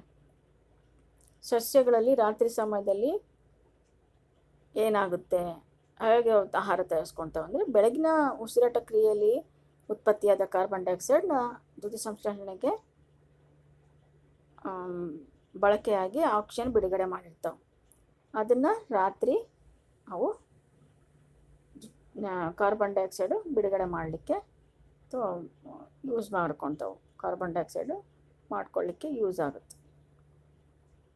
ಹೀಗೆ ಜಲಚರಗಳಲ್ಲಿ ಅಲ್ಲೂ ಕೇಳುತ್ತಾರೆ ಕೆಲವೊಂದು ಸರಿ, ಏನು ಜಲಚರಗಳಲ್ಲಿ ಉಸಿರಾಟ ಕ್ರಿಯೆ ಹೇಗಿರುತ್ತೆ, ಅಥವಾ ಜಲಚರ ಪ್ರಾಣಿಗಳು ಅವುಗಳ ಉಸಿರಾಟದ ವೇಗ ಬಹಳ ಜಾಸ್ತಿ ಇರ್ತದೆ ನಮ್ಗಿಂತ, ಯಾಕೆ ಅಂತಲೂ ಸಹ ಕೇಳ್ತಾರೆ. ಯಾಕೆ ಅಂತೇಳಿದ್ರೆ, ಇಲ್ಲಿ ನೋಡಿ, ಗಾಳಿಯಲ್ಲಿರುವ ಆಕ್ಸಿಜನ್ ಪ್ರಮಾಣಕ್ಕೆ ಹೋಲಿಸಿದರೆ ನೀರಲ್ಲಿ ಕರಗಿರುವಂಥ ಆಕ್ಸಿಜನ್ ಪ್ರಮಾಣ ಕಡಿಮೆ ಇರ್ತದೆ. ಹಾಗಾಗಿ ಜಲಚರ ಪ್ರಾಣಿಗಳು ಉಸಿರಾಟದ ದರ ಅವರುಗಳಲ್ಲಿ ಏನಾಗಿರ್ತದೆ, ನೆಲಜೀವಿಗಳಿಗಿಂತ ವೇಗವಾಗಿ ಇರ್ತದೆ. ಆಮೇಲೆ ಮೀನುಗಳು ತಮ್ಮ ಬಾಯಿ ಮೂಲಕ ನೀರನ್ನು ಒಳ ತೆಗೆದುಕೊಂಡು ಕಿವಿಗಳ ಕಡೆಗೆ ಬಲವಾಗಿ ತಳ್ತಾವೆ. ಆಗೇನಾಗುತ್ತೆ, ನೀರಿನಲ್ಲಿ ಕರಗಿರುವ ಆಕ್ಸಿಜನ್ ರಕ್ತದ ಮೂಲಕ ಮೀನಿಗೆ ಪೂರೈಸಲ್ಪಡ್ತದೆ. ಈ ರೀತಿ ಉಸಿರಾಟ ಕ್ರಿಯೆ ಜಲಚರ ಪ್ರಾಣಿಗಳಲ್ಲಿ ನಡೀತಾ ಇರ್ತದೆ. ಆಮೇಲೆ ಮಾನವರಲ್ಲಿ ಎಲ್ಲಿಂದ ಹೋಗುತ್ತೆ ಉಸಿರಾಟ? ಮೂಗಿನ ಹೊಳ್ಳೆಗಳ ಮೂಲಕ ಗಾಳಿ ಒಳ ತೆಗೆದುಕೊಳ್ತೀವಿ ನಾವು. ಇಲ್ಲಿ ಮೂಗಿನ ಹೊಳ್ಳೆಯಲ್ಲಿರುವ ಸೂಕ್ಷ್ಮ ಕೂದಲುಗಳು ಗಾಳಿಯನ್ನು ಏನು ಮಾಡ್ತವೆ, ಸೋಸ್ತಾವೆ, ಫಿಲ್ಟರ್ ಮಾಡ್ತವೆ. ಆಮೇಲೆ ಗಾಳಿ ಗಂಟ್ಲಿನ ಮೂಲಕ ಶ್ವಾಸಕೋಶದ ಒಳಗೆ ಚಲಿಸ್ತದೆ. ಇಲ್ಲಿ ಚಲಿಸಿ ಗಂಟಲಿನ ಮೃದ್ವಸ್ಥಿಕೆ ಇದೆಯಲ್ಲ, ಅವು ಉಂಗುರಗಳ ರಚನೆಯಲ್ಲಿರ್ತವೆ. ಅವು ಏನು ಮಾಡ್ತವೆ, ಗಾಳಿ ಹಾದು ಹೋಗ್ತಿರುವಂಥ ರಚನೆಗಳು ಕುಸಿಯದಂತೆ ನೋಡ್ಕೊಳ್ತಾವೆ, ಮೃದ್ವಸ್ಥಿ ಉಂಗುರಗಳು ಇದು. ಆಮೇಲೆ ಈ ಶ್ವಾಸಕೋಶದೊಳಗೆ ಏನು ಕಂಡು ಬರ್ತದೆ, ಅತಿ ಸಣ್ಣ ನಳಿಕೆಗಳಾಗಿ ವಿಭಜನೆ ಹೊಂದಿರೋದನ್ನು ನೋಡ್ತೀವಿ. ಅಲ್ಲಿ ವಿಭಜನೆ ಹೊಂದ್ಬಿಟ್ಟು ಅಂತಿಮವಾಗಿ ಬಲೂನ್ನಂತೆ ರಚನೆಗಳು ಇರೋದು ಸಹ ನೀವು ನೋಡ್ತೀರಿ. ಅವುಗಳನ್ನು ನಾವು ಗಾಳಿ ಗೂಡುಗಳು ಅಂತ ಕರಿತೀವಿ. ಬಲೂನ್ ಥರ ಇದಾವಲ್ಲ, ಅದು ಗಾಳಿ ಗೂಡುಗಳು.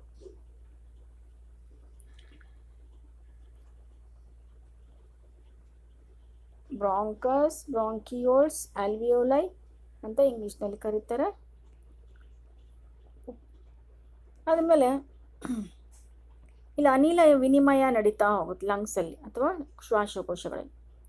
ನಾವು ಗಾಳಿಯನ್ನು ಒಳ ತೆಗೆದುಕೊಂಡ್ರೆ ಎದೆಗೂಡು ಏನಾಗ್ತದೆ, ದೊಡ್ಡದಾಗಿ ಗಾಳಿಯು ಶ್ವಾಸಕೋಶದ ಒಳಗೆ ಹೀರಲ್ಪಡ್ತದೆ ಮತ್ತು ಹಿಗ್ಗಿದ ಗಾಳಿಗೂಡುಗಳನ್ನು ತುಂಬಿಕೊಳ್ತಾವೆ. ರಕ್ತ ದೇಹದ ಇತರ ಭಾಗಗಳಿಂದ ಕಾರ್ಬನ್ ಡೈಆಕ್ಸೈಡನ್ನು ಗಾಳಿಗೂಡಿಗೆ ತಂದು ಗಾಳಿಗೂಡಿನಿಂದ ಶುದ್ಧ ಆಕ್ಸಿಜನ್ ಪಡೆದುಕೊಂಡು ಅದನ್ನು ದೇಹದ ವಿವಿಧ ಭಾಗಗಳಿಗೆ ಪೂರೈಸ್ತದೆ. ಆಮೇಲೆ ಉಸಿರಾಟ ಚಕ್ರ ಸಮಯದಲ್ಲಿ ಗಾಳಿಯನ್ನು ಒಳ ತೆಗೆದುಕೊಂಡು ಹೊರಬಿಡಬೇಕಾದ್ರೆ ಶ್ವಾಸಕೋಶಗಳು ಯಾವಾಗಲೂ ಸ್ವಲ್ಪ ಪ್ರಮಾಣದ ಗಾಳಿಯನ್ನು ಉಳಿಸ್ಕೊಂಡಿರ್ತಾವೆ. ಆದ್ದರಿಂದ ಆಕ್ಸಿಜನನ್ನು ಹೀರಿಕೊಳ್ಳಲು ಮತ್ತು ಕಾರ್ಬನ್ ಡೈಆಕ್ಸೈಡನ್ನು ಬಿಡುಗಡೆ ಮಾಡಲಿಕ್ಕೆ ಸಾಕಷ್ಟು ಸಮಯ ಬೇಕಾಗುತ್ತೆ. ಇಲ್ಲಿ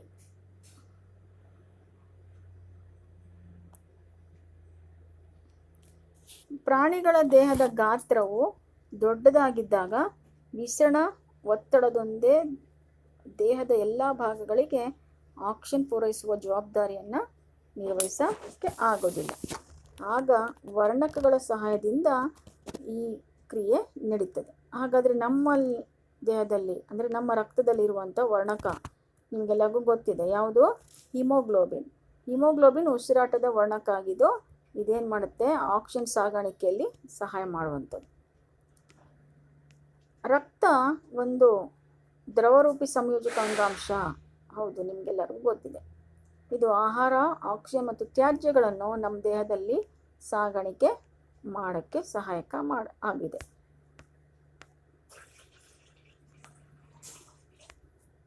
ನಮ್ಮ ದೇಹದಲ್ಲಿ ನಡೆಯುವಂಥ ಇನ್ನೊಂದು ಜೈವಿಕ ಪ್ರಕ್ರಿಯೆ ಯಾವುದಂದ್ರೆ ಸಾಗಾಣಿಕೆ. ರಕ್ತವು ಪ್ಲಾಸ್ಮಾ ಎಂಬ ದ್ರವ ಮಾಧ್ಯಮವನ್ನು ಹೊಂದಿದೆ. ಅದರಲ್ಲಿ ಜೀವಕೋಶಗಳು ನಿಲಂಬಿತ ಸ್ಥಿತಿಯಲ್ಲಿ ಇರ್ತವೆ. ಆಹಾರ, ಕಾರ್ಬನ್ ಡೈಆಕ್ಸೈಡ್ ಮತ್ತು ನೈಟ್ರೋಜನ್ ಯುಕ್ತ ತ್ಯಾಜ್ಯಗಳನ್ನು ಕರಗಿದ ರೂಪದಲ್ಲಿ ಪ್ಲಾಸ್ಮಾ ಏನು ಮಾಡುತ್ತೆ? ಸಾಗಿಸುತ್ತೆ. ಮಾನವನ ಹೃದಯವು ಸ್ನಾಯುವಿನಿಂದ ಆದಂಥ ಒಂದು ಅಂಗ ಅಂತೇಳ್ಬಿಟ್ಟು ನಿಮಗೆಲ್ಲರಿಗೂ ಗೊತ್ತು. ಅದು ನಮ್ಮ ಮುಷ್ಟಿ ಎಷ್ಟಿರ್ತದೆ, ಅದರಲ್ಲಿ 4 ಕೋಣೆಗಳಿರ್ತವೆ. 2 ಹೃತ್ಕರ್ಣ, 2 ಹೃತ್ಕೃಷಿಗಳು ಅನ್ನೋದು ಸಹ ನಿಮಗೆಲ್ಲರಿಗೂ ತಿಳಿದಿದೆ. ನೋಡಿ, ಇದು ಹೃದಯದ ಚಿತ್ರ. ಈ ಚಿತ್ರನೂ ಸಹ ನೀವು ಪರೀಕ್ಷೆಗೆ ಬರೆದು ಕಲ್ತಿರಬೇಕು.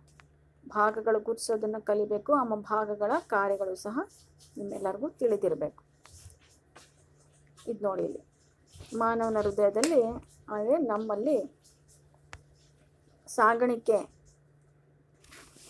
ಆಗೋದನ್ನು ಈ ಚಿತ್ರದ ಮೂಲಕ, ರೇಖಾ ಚಿತ್ರ ಅಥವಾ ನಿರೂಪಣೆ ಮೂಲಕ ನಾವು ಆಕ್ಸಿಜನ್ ಮತ್ತು ಕಾರ್ಬನ್ ಡೈಆಕ್ಸೈಡ್ ಹೇಗೆ ವಿನಿಮಯ ಆಗ್ತಿದೆ ಅನ್ನೋದನ್ನು ತೋರಿಸಿದ್ದಾರೆ. ಇದರಲ್ಲಿ ಹೇಗೆ ಕೆಂಪು ಬಣ್ಣ ಮತ್ತು ನೀಲಿ ಬಣ್ಣ ಎರಡರಲ್ಲಿ ತೋರಿಸಿದ್ದಾರೆ. ಹೃತ್ಕರ್ಣ, ಹೃತ್ಕೃಷಿಗೆ ಹೇಗೆ ಕನೆಕ್ಟೆಡ್ ಆಗಿದೆ ಅನ್ನೋದು ಸಹ ಗೊತ್ತಾಗ್ತಿದೆ. ನೋಡಿ, ಇಲ್ಲಿ ಶ್ವಾಸಕೋಶದಿಂದ ಬರುವಂಥ ಪುಪ್ಪಸಕ ಅಭಿಧಮನಿ ಇದು. ಆಮೇಲೆ ದೇಹಕ್ಕೆ ರಕ್ತ ಪೂರೈಸುವಂಥ ಮಹಾ ಅಪಧಮನಿ ಇದು ಅಪಧಮನಿ, ಅಭಿಧಮನಿ ನೀಲಿ ಬಣ್ಣದಲ್ಲಿರುವಂಥದ್ದು. ಆಮೇಲೆ ನೀಚ ಅಭಿಧಮನಿ ಅಂತೀವಿ. ಶ್ವಾಸಕೋಶಕ್ಕೆ ರಕ್ತ ಪೂರೈಸುವ ಪುಪ್ಪಸಕ ಅಪಧಮನಿ ಮೇಲಿರೋದು.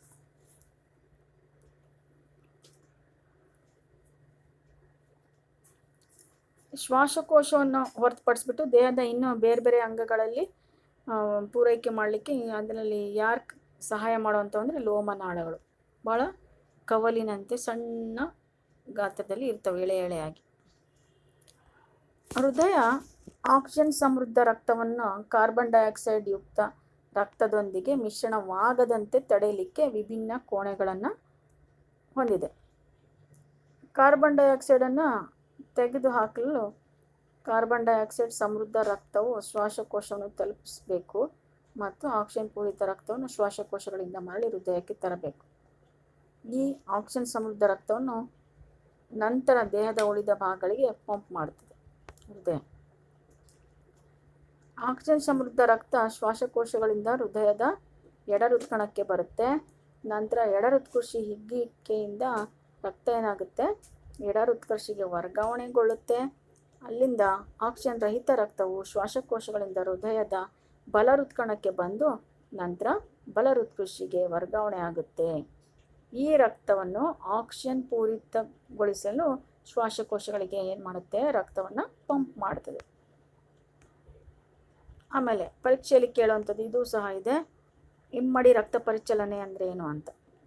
ಇಮ್ಮಡಿ ಅಂದರೆ 2 ಕಶೇರುಕಗಳಲ್ಲಿ ರಕ್ತ ಏನಾಗುತ್ತೆ? ಪ್ರತಿಯೊಂದು ಪರಿಚಲನೆಗೆ 2 ಬಾರಿ ಹೃದಯವನ್ನು ಹಾದು ಹೋಗಬೇಕಾಗಿದೆ. ಇದನ್ನೇ ನಾವು ಇಮ್ಮಡಿ ಪರಿಚಲನೆ ಅಂತ ಕರಿತೀವಿ ಅಷ್ಟೆ. 2 ಬಾರಿ ಹೃದಯವನ್ನು ಹಾದು ಹೋಗೋದು. ಆಮೇಲೆ ಹೃದಯದ ಕವಾಟಗಳು ರಕ್ತವನ್ನು ಕೇವಲ ಒಂದು ದಿಕ್ಕಿನಲ್ಲಿ ಮಾತ್ರ ಹರಿಯಲು ಬಿಡ್ತಾವೆ. ಅದಕ್ಕೋಸ್ಕರ ಕವಾಟಗಳಿರೋದು. ಅದ್ರ ಕಾರ್ಯ ಕೇಳ್ಬೋದು. ಹೃದಯದಲ್ಲಿ ಕವಾಟಗಳ ಏನು ಕಾರ್ಯ ಅಂದರೆ ಇದು ಕೇವಲ ಒಂದು ದಿಕ್ಕಿನಲ್ಲಿ ಹರಿಯೋಕ್ಕೆ ಬಿಡುತ್ತೆ ರಕ್ತವನ್ನು.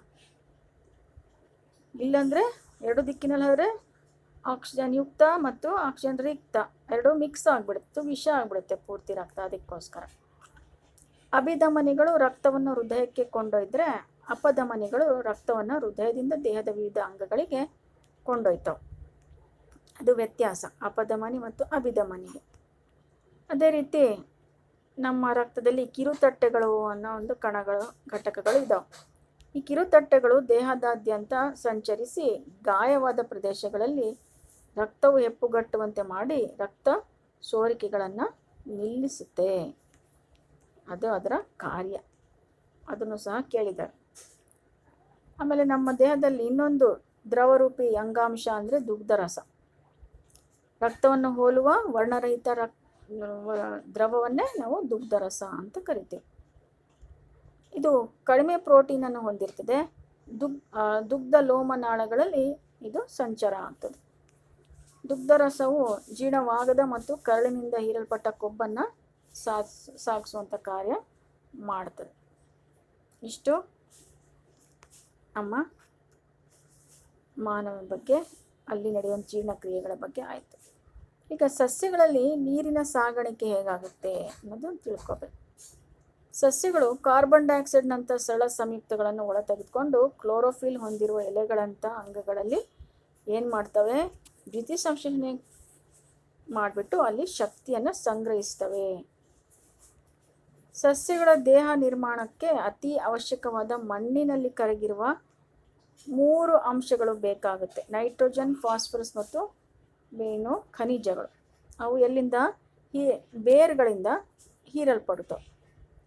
ಝೈಲಮ್ ಮಣ್ಣಿನಿಂದ ಪಡೆದ ನೀರು ಮತ್ತು ಲವಣಗಳನ್ನು ಸಸ್ಯಕ್ಕೆ ಸಾಗಿಸಿದರೆ ಫ್ಲೋಯಮ್ ಎಲೆಗಳಲ್ಲಿ ತಯಾರಾದಂತಹ ಉತ್ಪನ್ನವಾಗಿರುವ ಪಿಷ್ಟವನ್ನು ಸಸ್ಯದ ಎಲ್ಲ ಭಾಗಗಳಿಗೂ ಸಾಗಿಸೋದು. ಆಮೇಲೆ ಸಸ್ಯಗಳಲ್ಲಿ ನೀರಿನ ಸಾಗಾಣಿಕೆ,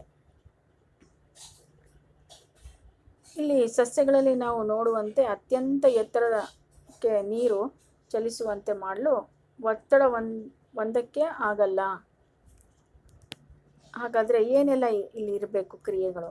ಎಲೆಗಳ ಜೀವಕೋಶದಿಂದ ಆವಿಯಾಗಿ ನೀರು ಅಣುಗಳೇನಾಗ್ತವೆ, ಬೇರುಗಳ ಝೈಲಮ್ ಕೋಶಗಳಿಂದ ನೀರನ್ನು ಸಸ್ಯದ ಮೇಲಕ್ಕೆ ಎಳೆದುಕೊಳ್ತವೆ. ಇದು ಒಂದು ಬಾಷ್ಪ ವಿಸರ್ಜನೆಯಿಂದ ಆಗುವಂಥ ಉಪಯೋಗ ಸಸ್ಯಗಳಿಗೆ. ಅಂದರೆ ಸಸ್ಯಗಳಿಗೆ ನೀರು ಅವಶ್ಯಕತೆ ಇದೆ ಅಂದರೆ ಬೇರುಗಳು ಹೀರ್ಕೊಂಡಂಥ ನೀರು ಮೇಲಕ್ಕೆ ಏರಬೇಕಂದ್ರೆ ಎಲೆಗಳಲ್ಲಿರುವಂಥ ಅಲ್ಲಿ ಏನಾಗಬೇಕು, ಬಾಷ್ಪ ವಿಸರ್ಜನೆ ಸಾಗ್ತಾ ಇರಬೇಕು. ಆಗ ಅದು ಆಗುತ್ತೆ. ಗಾಳಿಗೆ ತೆರೆದ ಸಸ್ಯದ ಭಾಗಗಳಿಂದ ಆವಿಯ ರೂಪದಲ್ಲಿ ನೀರು ನಷ್ಟ ಆಗ್ತದಲ್ಲ, ಆ ಒಂದು ಕ್ರಿಯೆಗೆ ಬಾಷ್ಪ ವಿಸರ್ಜನಾ ಕ್ರಿಯೆ ಅಂತ ಕರಿತೀವಿ.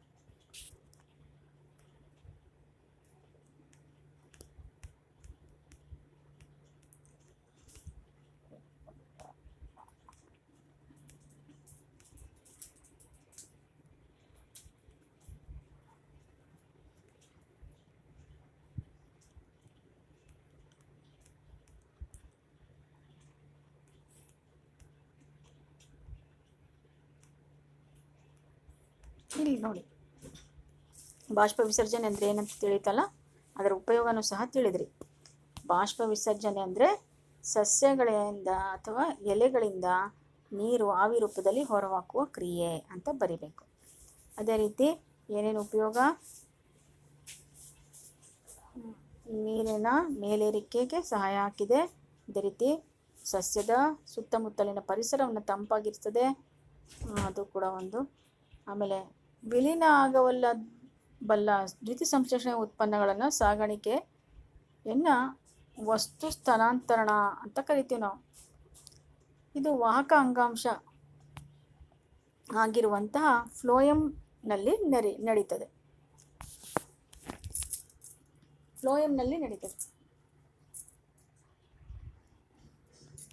ಇದು ವಾಹಕ ಅಂಗಾಂಶ ಫ್ಲೋಯಂ ಮತ್ತು ಝೈಲಮ್ ಅಂದರೆ ಆಹಾರ ಸಾಗಿಸುವಂಥ ಅಂಗಾಂಶಕ್ಕೆ ಫ್ಲೋಯಮ್ ಅಂತ ಕರಿತೀವಿ, ನೀರನ್ನು ಸಾಗಿಸುವ ಅಂಗಾಂಶಕ್ಕೆ ಝೈಲಮ್ ಅಂತ ಕರಿತೀವಿ. ಸಸ್ಯಗಳಲ್ಲಿ ಇವೆರಡು ವಾಹಕ ಅಂಗಾಂಶಗಳ ಬಗ್ಗೆ ನೆನ್ಪಿಟ್ಕೋಬೇಕು. ಅಲ್ಲಿ ಯಾವ್ಯಾವ ಜೀವಕೋಶಗಳಿದ್ದಾವೆ ಅನ್ನೋದು ಸಹ ನಿಮಗೆ ಅಲ್ಲೇ ತಿಳಿದಿದೆ. ಜರಡಿ ನಾಳಗಳ ಪಾರ್ಶ್ವ ಸಂಗಾತಿ ಜೀವಕೋಶದ ಸಹಾಯದಿಂದ ಮೇಲ್ಮುಖ ಮತ್ತು ಕೆಳಮುಖ ಎರಡೂ ದಿಕ್ಕುಗಳಲ್ಲಿ ಇದು ಆಹಾರ ಸಾಗ್ತದೆ. ಆಹಾರ ಪದಾರ್ಥಗಳನ್ನು ಬೇರುಗಳು, ಹಣ್ಣು ಮತ್ತು ಬೀಜಗಳಂಥ ಸಂಗ್ರಹಣ ಅಂಗಗಳಿಗೆ ಮತ್ತು ಬೆಳೆಯುತ್ತಿರುವ ಅಂಗಗಳಿಗೆ ಅದು ಪೂರೈಕೆ ಮಾಡುತ್ತೆ. ಸಸ್ಯಗಳಲ್ಲಿ ಆಹಾರದ ಸಾಗಾಣಿಕೆಗೆ ಬಂದರೆ ATPಯಿಂದ ಶಕ್ತಿಯನ್ನು ಬಳಸಿಕೊಂಡು ಸುಕ್ರೋಸ್ನಂಥ ವಸ್ತುವನ್ನು ಫ್ಲೋಯಮ್ ಅಂಗಾಂಶಕ್ಕೆ ಅದು ವರ್ಗಾಯಿಸುತ್ತೆ. ಇದು ಅಂಗಾಂಶದ ಅಭಿಸರಣ ಒತ್ತಡವನ್ನು ಹೆಚ್ಚಿಗೆ ಮಾಡಿ ನೀರನ್ನು ಅದರ ಒಳಗೆ ಪ್ರವೇಶದ ಆಗಲಿಕ್ಕೋಸ್ಕರ ಕಾರಣ ಆಗಿದೆ. ಈ ಒತ್ತಡ ಫ್ಲೋಯಮ್ನಿಂದ ವಸ್ತುಗಳು ಏನಾಗುತ್ತೆ, ಕಡಿಮೆ ಒತ್ತಡ ಇರುವ ಅಂಗಾಂಶಗಳಿಗೆ ಚಲಿಸುವಂತೆ ಮಾಡುತ್ತೆ. ಉದಾಹರಣೆ ಹೇಳಬೇಕಂದ್ರೆ, ಬೇಸಿಗೆ ಕಾಲದಲ್ಲಿ ಒಂದು ಮರದಲ್ಲಿ ಬಾಷ್ಪ ವಿಸರ್ಜನೆ ಸಮಯದಲ್ಲಿ ನೀರಿನ ಹರಿವಿಕೆಗೆ ಮೊಗ್ಗುಗಳು ಬೆಳವಣಿಗೆ ಆಗಲು ಶಕ್ತಿ ಅಗತ್ಯ ಇರೋದ್ರಿಂದ ಬೇರು ಅಥವಾ ಕಾಂಡದ ಅಂಗಾಂಶದಲ್ಲಿ ಸಂಗ್ರಹ ಆಗಿರುವಂಥ ಶರ್ಕರ ಪದಾರ್ಥಗಳು ಎಲ್ಲಿಗೆ ಸಾಗಿಸಲ್ಪಡ್ತವೆ, ಮೊಗ್ಗುಗಳಿಗೆ ಸಾಗಿಸಲ್ಪಡ್ತವೆ. ಆಮೇಲೆ ಇನ್ನೊಂದು ಕ್ರಿಯೆ ಯಾವುದು, ಸಸ್ಯಗಳಲ್ಲಿ ವಿಸರ್ಜನೆ ಕ್ರಿಯೆ. ದ್ಯುತಿ ಸಂಶ್ಲೇಷಣೆ ಅಥವಾ ಉಸಿರಾಟ ಸಮಯದಲ್ಲಿ ನೈಟ್ರೋಜನ್ ಯುಕ್ತ ವಸ್ತುಗಳು ಅಥವಾ ಅನಿಲ ತ್ಯಾಜ್ಯಗಳು ಕೂಡ ಉತ್ಪತ್ತಿಯಾಗಿರ್ತವೆ. ಅಂಥವನ್ನು ಹೊರಹಾಕುವ ಕ್ರಿಯೆಗೆ ನಾವು ಏನಂತೀವಿ, ವಿಸರ್ಜನಾ ಕ್ರಿಯೆ ಅಂತ ಕರಿತೀವಿ. ಆದರೆ ಮಾನವನಲ್ಲಿ ವಿಸರ್ಜನೆ ಅಂತ ಹೇಳಿದಾಗ ಅದರಲ್ಲಿ ಮೂತ್ರಜನಕಾಂಗ, ಅದು ಸಹ ನಿಮಗೆ ಪರೀಕ್ಷೆ ಕೇಳ್ತಾರೆ. ಈ ಚಿತ್ರನೂ ಸಹ ನೆನಪಿಟ್ಕೋಬೇಕು, ಕಲಿಬೇಕು, ಬಿಡಿಸಿ. ಮನುಷ್ಯನ ವಿಸರ್ಜನಾಂಗ ವ್ಯೂಹವನ್ನು, ಮಾನವನ ವಿಸರ್ಜನಾಂಗ ವ್ಯೂಹ ತಿಳ್ಕೊಳ್ಳಿ. ಇದರಲ್ಲಿ ಬರುವಂತಹ ಭಾಗಗಳು: ಎಡ ರೀನಲ್ ಅಪಧಮನಿ, ಎಡ ಮೂತ್ರಪಿಂಡ, ಎಡ ರೀನಲ್ ಅಭಿಧಮನಿ, ಮಹಾ ಅಪಧಮನಿ, ಎಡ ಮೂತ್ರನಾಳ, ಮಹಾ ಅಭಿಧಮನಿ, ಮೂತ್ರಕೋಶ ಮತ್ತು ಮೂತ್ರದ್ವಾರ. ಇಷ್ಟು ಭಾಗಗಳನ್ನು ಸಹ ನೆನಪಿಟ್ಕೊಳ್ಳಿ. ಆಮೇಲೆ ಮನುಷ್ಯರ ವಿಸರ್ಜನಾಂಗ ವ್ಯೂಹ ಏನೇನಿರುತ್ತೆ ಅದರಲ್ಲಿ ಅಂತ ಹೇಳಿದರೆ, ಒಂದು ಜೊತೆ ಮೂತ್ರಪಿಂಡಗಳು, ಒಂದು ಜೊತೆ ಮೂತ್ರನಾಳಗಳು, ಒಂದು ಮೂತ್ರಕೋಶ, ಒಂದು ಮೂತ್ರದ್ವಾರ ಒಳಗೊಂಡಿರುತ್ತೆ ಅಂತ ನೆನ್ಪಿಟ್ಕೊಳ್ಳಿ. ಈ ಮೂತ್ರಪಿಂಡಗಳು ಎಲ್ಲಿ ಕಂಡುಬರ್ತವೆ, ಉದರ ಭಾಗದಲ್ಲಿ, ಬೆನ್ನು ಮೂಳೆ ಎರಡೂ ಪಾರ್ಶ್ವಗಳಲ್ಲಿ ಒಂದೊಂದರಂತೆ ಇದ್ದಾವೆ ಅಂತ ನೆನ್ಪಿಟ್ಕೋಬೇಕು. ಮೂತ್ರವು ಮೂತ್ರಪಿಂಡಗಳಲ್ಲಿ ಉತ್ಪತ್ತಿಯಾಗಿ ಮೂತ್ರನಾಳಗಳ ಮೂಲಕ ಹರಿದು ಮೂತ್ರದ್ವಾರದ ಮೂಲಕ ವಿಸರ್ಜನೆ ಆಗುವವರೆಗೂ ಎಲ್ಲಿ ಸಂಗ್ರಹ ಆಗಿರ್ತದೆ, ಮೂತ್ರಕೋಶದಲ್ಲಿ ಸಂಗ್ರಹ ಆಗುತ್ತೆ. ಆಮೇಲೆ ರಕ್ತದಿಂದ ತ್ಯಾಜ್ಯ ವಸ್ತುಗಳನ್ನು ಸೋಸಿ ಹೊರತೆಗೆಯುವುದು ಏನಂತ ಕರಿತೀವಿ ನಾವು, ಮೂತ್ರ ತಯಾರಿಕೆಯ ಒಂದು ಉದ್ದೇಶ ಅಂತ ಹೇಳ್ಬೋದು. ಅಂದರೆ ಫಿಲ್ಟರ್ ಮಾಡೋದು, ಕಿಡ್ನಿ ರಕ್ತವನ್ನು ಫಿಲ್ಟರ್ ಮಾಡಿ ಮೂತ್ರ ತಯಾರಿಸೋದು ಯಾರು, ಮೂತ್ರಜನಕಾಂಗ. ಶ್ವಾಸಕೋಶಗಳಲ್ಲಿ ರಕ್ತದಿಂದ ಕಾರ್ಬನ್ ಡೈಆಕ್ಸೈಡನ್ನು ತೆಗೆದುಹಾಕುವಂತೆ ಮೂತ್ರಪಿಂಡಗಳಲ್ಲಿ ರಕ್ತದಿಂದ ಯೂರಿಯಾ ಅಥವಾ ಯೂರಿಕ್ ಆಮ್ಲಗಳಂಥ ನೈಟ್ರೋಜನ್ ಯುಕ್ತ ತ್ಯಾಜ್ಯಗಳನ್ನು ಏನು ಮಾಡುತ್ತೆ, ತೆಗೆದುಹಾಕುತ್ತೆ. ಆಮೇಲೆ ಮೂತ್ರಪಿಂಡದಲ್ಲಿರುವ ಪ್ರತಿಯೊಂದು ಲೋಮನಾಳಗಳ ಗುಂಪು ಸೋಸಲ್ಪಟ್ಟ ದ್ರವವನ್ನು ಸಂಗ್ರಹಿಸುವ ಬಟ್ಟಲಿನ ಆಕಾರದ ತುದಿ ಇರುವ ಒಂದು ನಾಳದ ಸಂಪರ್ಕದಲ್ಲಿ ಇದು ಇರುತ್ತೆ. ಅಂದರೆ ಪ್ರತಿಯೊಂದು ಮೂತ್ರಪಿಂಡವು ನೆಫ್ರಾನ್ಗಳೆಂದು ಕರೆಯಲ್ಪಡುವಂಥ ಒತ್ತೊತ್ತಾಗಿ ಜೋಡಿಸಲ್ಪಟ್ಟ ಈ ಸೋಸುವ ಘಟಕಗಳನ್ನು ನಾವು ನೋಡ್ಬೋದು. ಇವು ಭಾರಿ ಸಂಖ್ಯೆಯಲ್ಲಿ ಕಂಡುಬರೋದು ನಮಗೆಲ್ಲರಿಗೂ ಗೊತ್ತಿದೆ. ನೆಫ್ರಾನ್ ಇದು ಮೂತ್ರಜನಕಾಂಗದ ರಚನಾತ್ಮಕ ಹಾಗೂ ಕಾರ್ಯನಿರ್ವಾಹಕ ಘಟಕ ಅಂತ ಹೇಳ್ಬೋದು. ಇದು ನೆಫ್ರಾನ್. ಈ ಚಿತ್ರನೂ ಸಹ ಭಾಳ ಇಂಪಾರ್ಟೆಂಟು, ನೆನ್ಪಿಟ್ಕೋಬೇಕು. ಚಿತ್ರ ಬಿಡಿಸೋದನ್ನು ಸಹ ಕಲೀರಿ. ಬೊಮ್ಮನ ಕೋಶ, ಆಮೇಲೆ ಗ್ಲಾಮರುಲಸ್ ಕೊಳವೆ ಆಕಾರದ ನೆಫ್ರಾನ್ನ ಭಾಗ, ಸಂಗ್ರಾಹಕ ನಾಳ, ಆಮೇಲೆ ಲೋಮನಾಳಗಳು. ಇವಿಷ್ಟು ನೆಫ್ರಾನ್ ರಚನೆಯಲ್ಲಿ ಕಂಡುಬರುವಂಥವು. ಇಲ್ಲಿ ಪ್ರಾರಂಭಿಕ ಹಂತ ಸೋಸುವಿಕೆಯಲ್ಲಿ ಏನಾಗ್ತದೆ, ಅದು ಸೋಸಲ್ಪಟ್ಟ ಗ್ಲೂಕೋಸ್, ಅಮೈನೋ ಆಮ್ಲ, ಲವಣಗಳು ಮತ್ತು ಹೆಚ್ಚಿನ ಪ್ರಮಾಣದ ನೀರಿನಂತಹ ಆಯ್ದ ಕೆಲ ವಸ್ತುಗಳು ಮೂತ್ರವು ನಾಳದ ಮುಂದೆ ಹರಿದಂತೆ ಪುನಃ ಏನಾಗ್ತವೆ, ಹೀರಲ್ಪಡ್ತವೆ. ಮರು ಹೀರಿಕೆಯಾಗುವ ನೀರಿನ ಪ್ರಮಾಣವು ದೇಹದಲ್ಲಿ ನೀರು ಎಷ್ಟು ಅಧಿಕವಾಗಿದೆ ಮತ್ತು ಎಷ್ಟು ಪ್ರಮಾಣದ ಕರಗಿದ ತ್ಯಾಜ್ಯಗಳನ್ನು ವಿಸರ್ಜಿಸಬೇಕು ಅನ್ನೋದನ್ನು ಆಧರಿಸಿ ಆಗ್ತದೆ. ಆಮೇಲೆ ಪ್ರತಿಯೊಂದು ಮೂತ್ರಪಿಂಡದಲ್ಲಿ ಉತ್ಪತ್ತಿಯಾದ ಮೂತ್ರವು ಅಂತಿಮವಾಗಿ ಮೂತ್ರಪಿಂಡಗಳನ್ನು ಮೂತ್ರಕೋಶಕ್ಕೆ ಸಂಪರ್ಕಿಸುವ ಮೂತ್ರನಾಳ ಎಂಬ ನಾಳದ ಮೂಲಕ ಪ್ರವೇಶ ಆಗ್ತದೆ.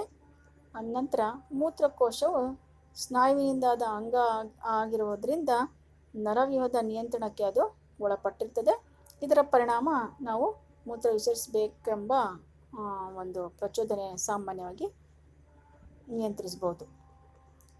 ಆಮೇಲೆ ಸಸ್ಯದಲ್ಲಿ ವಿಸರ್ಜನೆ ಹೇಳಬೇಕು ಅಂತೇಳಿದ್ರೆ, ದ್ಯುತಿ ಸಂಶ್ಲೇಷಣೆ ಸಮಯದಲ್ಲಿ ಉತ್ಪತ್ತಿಯಾಗುವಂಥ ಆಕ್ಸಿಜನ್ ಸಸ್ಯಕ್ಕೆ ಒಂದು ವ್ಯರ್ಥ ಪದಾರ್ಥ.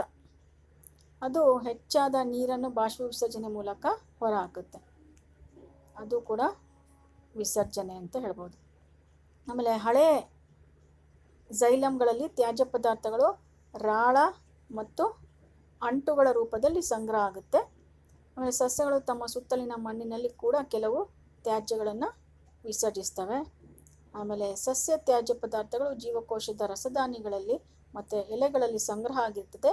ಈ ಎಲೆಗಳು ಏನಾಗ್ತವೆ, ಉದುರುವ ಮೂಲಕ, ಕಾಯಿಗಳು ಉದುರುವ ಮೂಲಕ ಆ ಸಸ್ಯದಲ್ಲಿ ಉಂಟಾಗುವಂಥ ವಿಸರ್ಜನೆ ಇದು ತ್ಯಾಜ್ಯ ಪದಾರ್ಥಗಳು ಏನಾಗ್ತವೆ, ವಿಸರ್ಜಿಸಲ್ಪಡ್ತವೆ.